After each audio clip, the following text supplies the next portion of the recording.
नमस्कार, मैं डॉक्टर अजीत भारती आज फिर आपके लिए हिंदी विषय के अंतर्गत हम हिंदी नाटक और हिंदी नाटक के अंतर्गत हम नाटक की प्रमुख विशेषताएं लेकर आए। यानी नाटक की कुछ प्रमुख विशेषताएं हैं बिंदुवार, वो हम लेकर आए हैं। तो चलो फिर समझते हैं।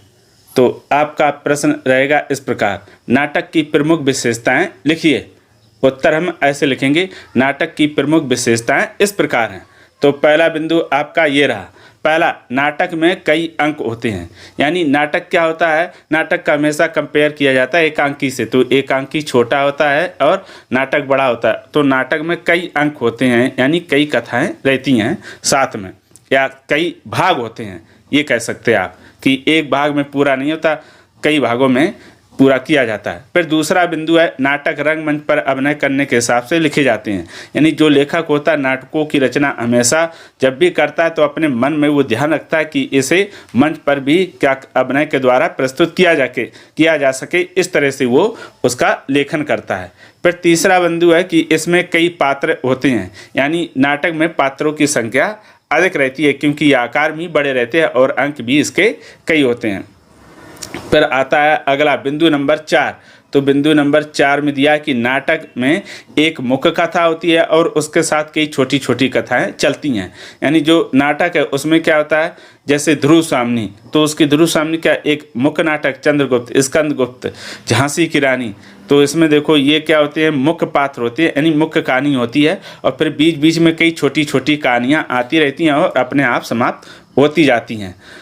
बिंदु नंबर 5, नाटक एक दृश्य काव्य है। देखो काव्य के दो भेद होते हैं, एक दृश्य और एक श्रव्य। दृश्य का अर्थ है देखना, श्रव्य का अर्थ है सुनना।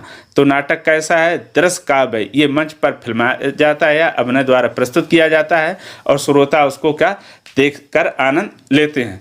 फिर आता है बिंदु नंबर 6, इसमें घटना, स्थान और समय पर अधिक बल नहीं दिया जाता है।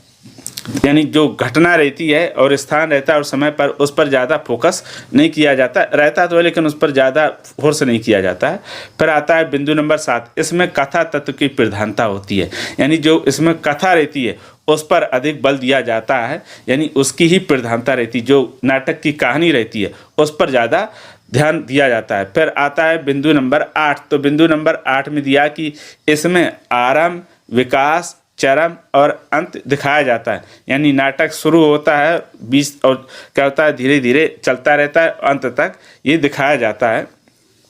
तो आरंभ यानी शुरुआत होती है, विकास यानी धीरे धीरे आगे बढ़ता है, चरम जब नाटक की कहानी क्या होती है, ऊंचे स्तर पर होती है, और फिर सीधे अंत आ जाता है।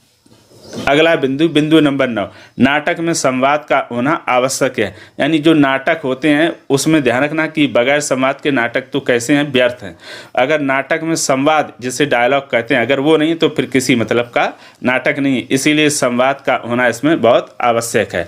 बिंदु नंबर आता है आपका 10। तो नाटक कम से कम 5 अंक का होना चाहिए। यानी जो भी नाटक लिखे जाते हैं या लिखते हैं या फिर लिखेंगे, उनके नाटकों में कम से कम 5 अंक, 5 अंक का अर्थ है यहाँ पर 5 भाग होने चाहिए, या फिर यूँ कह सकते हैं सामान्य तौर पर 5 अध्याय या 5 दृश्य बड़े बड़े होने चाहिए। तो ये हो गए आपके नाटक की प्रमुख विशेषताएं जो हम आपके सामने लाए थे। अगर किसी प्रकार का कोई डाउट हो तो कमेंट करके हमें अवश्य बताइएगा। और ये जो नाटक है इसको आप पढ़ भी सकते, देख सकते, तो आप उसके लिए जो स्क्रीन पर www.hindibharati.in पर जा सकते हैं, वहाँ भी इसको क्या कर सकते हैं, आप वॉच कर सकते हैं। तो आज के लिए इतना ही। अब हम फिर मिलेंगे किसी नए विषय के साथ, तब तक के लिए धन्यवाद।